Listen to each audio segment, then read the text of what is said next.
So the next talk, we're going to change paces a little bit, and we're going to talk about shoulders rather than ACLs. As a self-introduction, I serve as the head team physician for all sports at the University of Illinois at Chicago.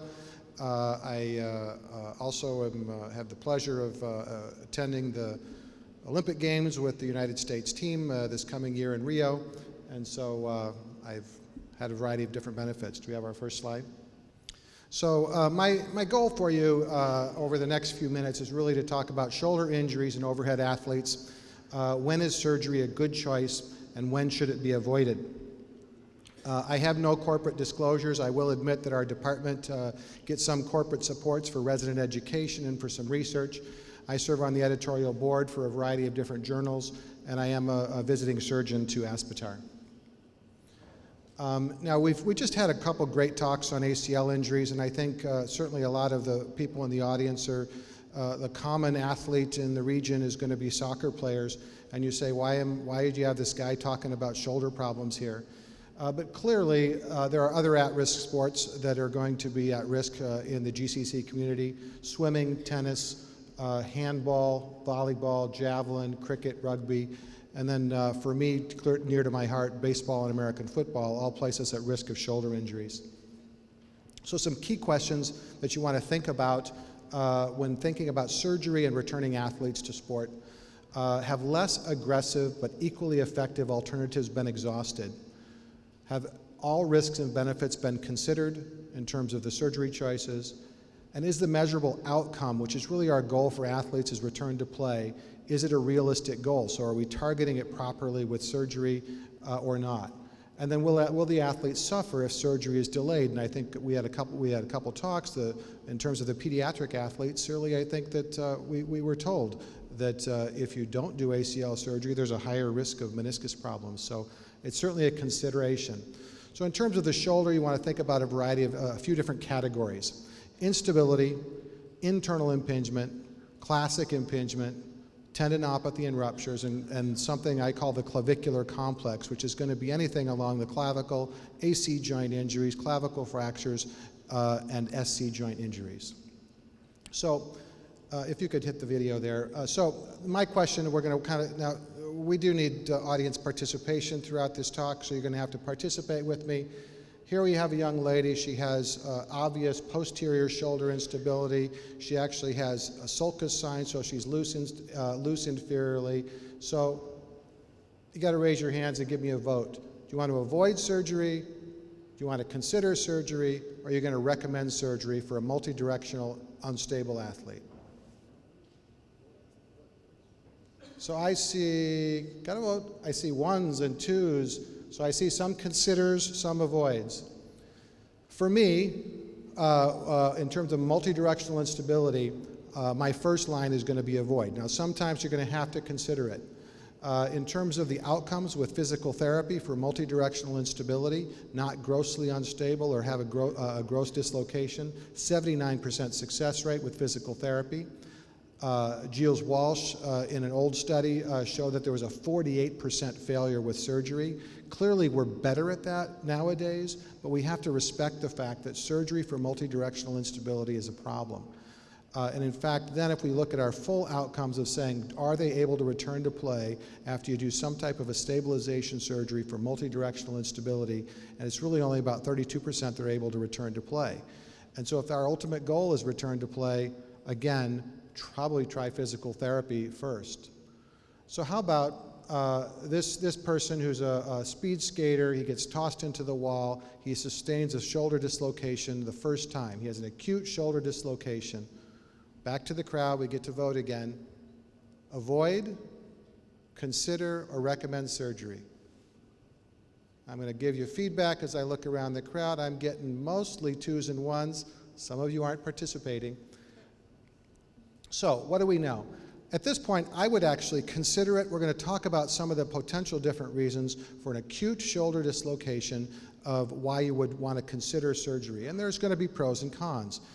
If the athlete is 23 years old or younger, so a young athlete, their recurrence rate is really high.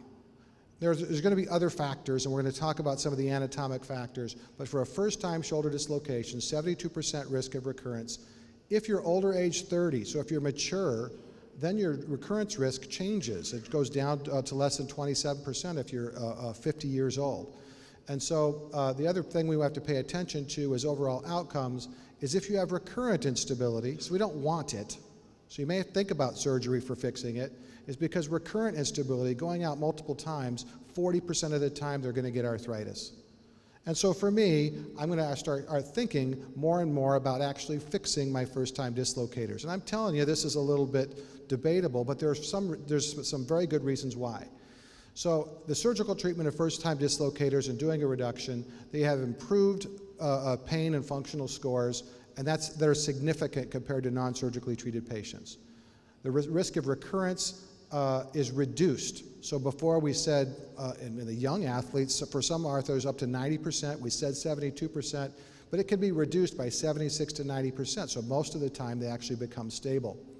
Surgery is better for both first-time dislocators as well as recurrent dislocators in a big systematic review of 15 level 1 studies. So it's a really good review that basically supports the potential of doing surgery for first-time dislocators. So I think historically, as surgeons, we would have said, don't do a first-time dislocator for surgery. Rehab it, see if it's going to have recurrent problems, and then deal with it. I think in all honesty, we have to think more seriously about fixing first-time dislocators in high-demand overhead throwing athletes or collision sport athletes because there's a high risk they're going to go out of place. So how about this guy? Now this guy is a thrower. He actually has apprehension on his examination. He has some increased laxity. He's not really dislocating, but he has decreased performance. His speed has dropped down. So back to our vote: avoid, consider, or recommend. Some confident votes for avoid right away, and I see some considers. This side's not voting. What do you think? So mostly on the considers. So one of the things for this guy is he hasn't really proven that he's grossly unstable and he's not gone through rehabilitation yet. So here you see Ben Kibler walking through a nice examination for scapular dyskinesia. And one of the key issues for this athlete, this overhead throwing athlete who has apprehension, recurrent subluxation, or just the sensation but not true dislocation, is you need to look at everything else very carefully. Do they have generalized ligamentous laxity, like that multidirectional little girl that we talked about that you shouldn't do surgery for, you should avoid surgery? Do they have muscle fatigue, so they just actually overtrained, and then when they fatigue, that's when they start having the problem? They just need to get stronger. Do they have poor mechanics? And this is really going to get into the team concept of sports medicine care, and it may be that as physiotherapists and as sports medicine doctors and orthopedic surgeons, we're not really the guy to teach somebody how to throw a javelin.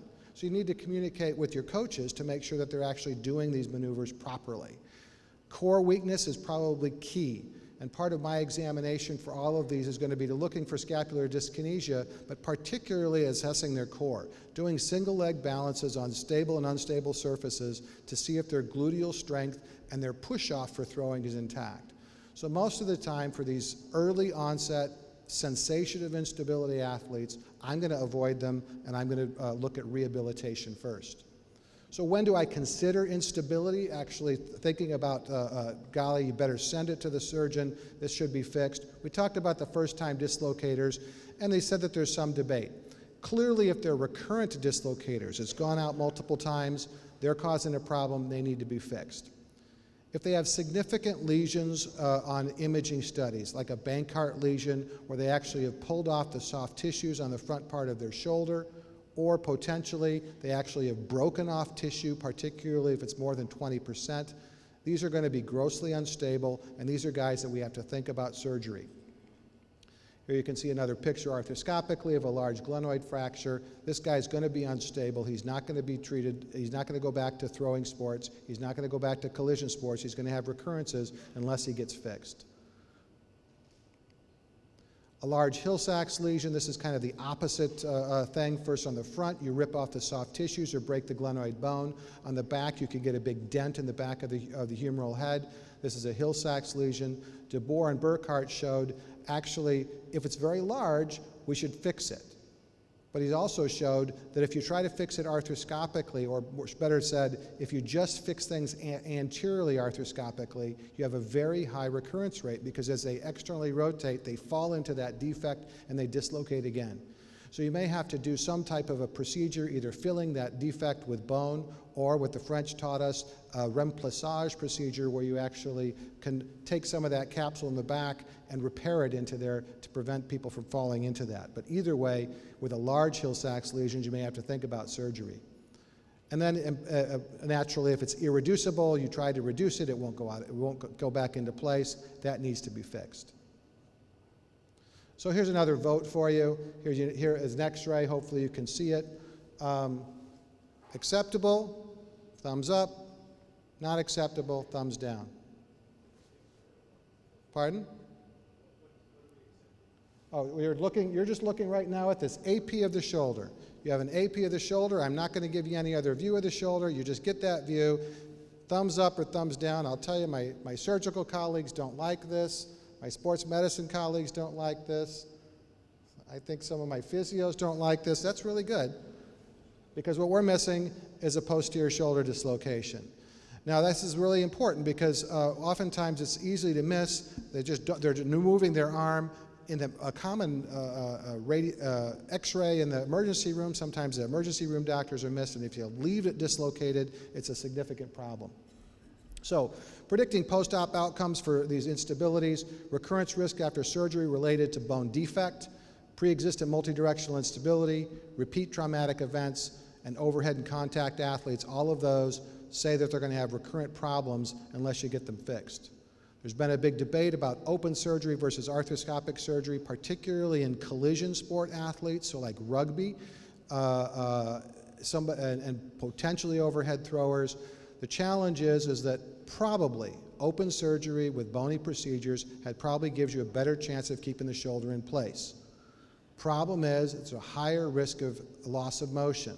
And if you get a thrower or an overhead athlete that loses their external rotation and ability to cock, they're not going back to play. So I would lean to do this arthroscopically most of the time, primarily to try to save the motion. Internal impingement, what is it? Basically, because of, instead of the rotator cuff getting pinched below, this is actually getting pinched inside the joint. So here we have a thrower who presents with pain and loss of internal rotation on his pre-participation physical examination. Avoid, consider, recommend. We all avoiding? See some considers, so mostly avoiding. So one thing is, I generally, during this examination, don't just measure loss of internal rotation. I want to evaluate their total arc of motion when I'm doing this evaluation. In general, I'm going to avoid it, particularly if it's picked up on the pre-participation physical exam, because this is a guy who's just tight. And in fact, many, many times, you can actually get them back within 30 days of just working on stretching to try to get their motion back. This internal impingement, first presentation, what's going on? You have basically, it's not the rotator cuff getting pinched underneath the acromion, it's actually the undersurface of the rotator cuff getting pinched on the posterior superior aspect of the glenoid labrum. And so you get an undersurface cuff pinching, maybe tearing, some changes. You get a superior labrum fraying or potentially a slap lesion. So when to consider surgery for internal impingement, resistant GERD, resistant loss of internal rotation, it doesn't get better. They failed cuff rehabilitation, particularly if they have a less than 50% cuff tear. If they have greater than 50% of a cuff tear, they have a poor prognosis to get back to an overhead or throwing sport. If they have an unstable biceps anchor, so you get an MRI scan and the whole thing's ripped off, they have a superior labral lesion, then potentially surgery may be a choice.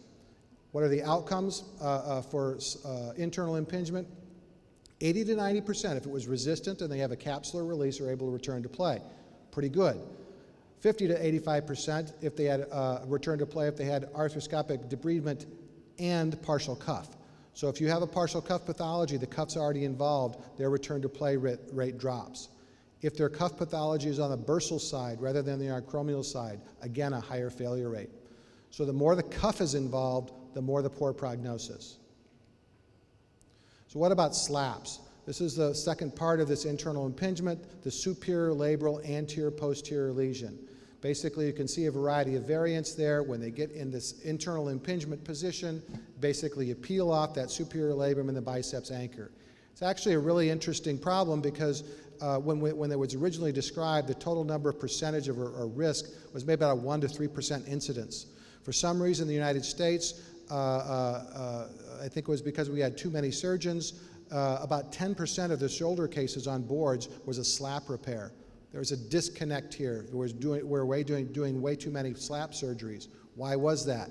And that's because there's a lot of normal variance. There's little variations, there's normal instability of that, and there's not a gross tear. So you have to be very careful about having a grossly unstable biceps anchor to think that you actually have to fix it.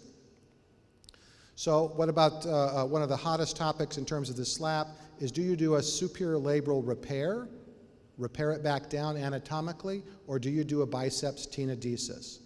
The return to play for superior labral repairs was poor. So about 50 to 70%. We told everybody over and over again, 95% of the time you're going to get back to play if I fix your superior labrum. The problem is we fix them different ways. We probably overfix them, particularly anteriorly. And so because of that, the return to play rate was poor. Because of that, there's been a huge trend to do a biceps tenodesis for this. Basically cut the biceps tendon and stick the biceps down to bone. There's been very good outcomes of that procedure for people that are older, that have chronic internal impingement in an older population, particularly with rotator cuff pathology. This original study by French author Boulot basically showed excellent outcomes. However, there weren't overhead throwing athletes in that group. And so we still don't really know what the answer is for overhead throwers. Do you fix them anatomically, which is something I think you want to reproduce anatomy every time, or do you actually do a biceps tenodesis? And the studies are still being checked. So another question for us. Small, full thickness, already torn through, but it's small, rotator cuff tear in an elite level thrower nearing the end of his career. Avoid, consider, recommend. I think we're getting confident here. There's a couple considers, but mostly avoids. Rotator cuff surgery is often a career-ending surgery in a thrower. So this is something you want to avoid at all costs, because if you do it, the likelihood they're going to go back to play is poor. You want to consider surgery for rotator cuff pathology if they have resistant impingement, if they have complete ruptures and avulsions in young patients, because basically now they pulled it off, you want to put it back for function. And if they have large retracted tears in adults, those generally do poor. You may have to do something else. How about what surgery you do for cuff impingement, but the cuff is intact? Well, if they're resistant and they failed rehabilitation, what we also know is that simply doing a bursectomy, cleaning out the irritated tissue, is just as effective as doing a bony procedure. And so over time, we've actually become less aggressive in our surgeries and had better outcomes in terms of return to play just by doing bursectomies. So how about our athlete with a small cuff tear?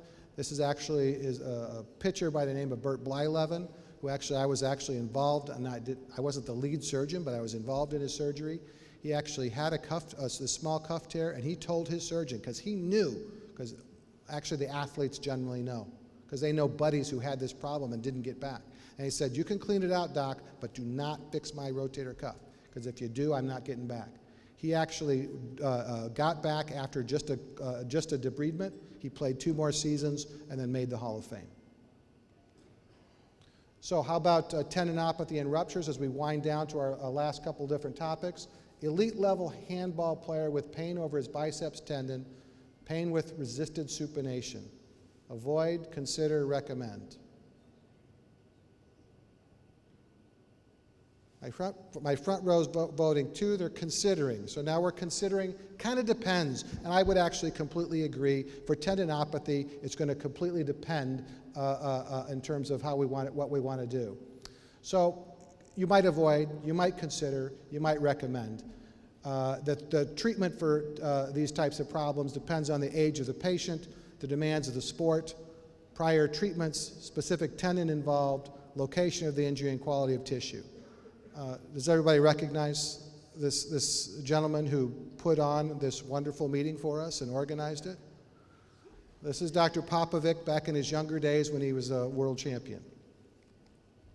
So, for tendinopathy, we want to avoid surgery if it's a first onset of tendinopathy. You want to do eccentric training. You want to do everything to try to avoid surgery if it's just irritated. You want to consider surgery if there's resistant tendinopathy, partial tears, long head of the biceps ruptures, maybe because tenodesis actually improves power in athletes and some cosmesis.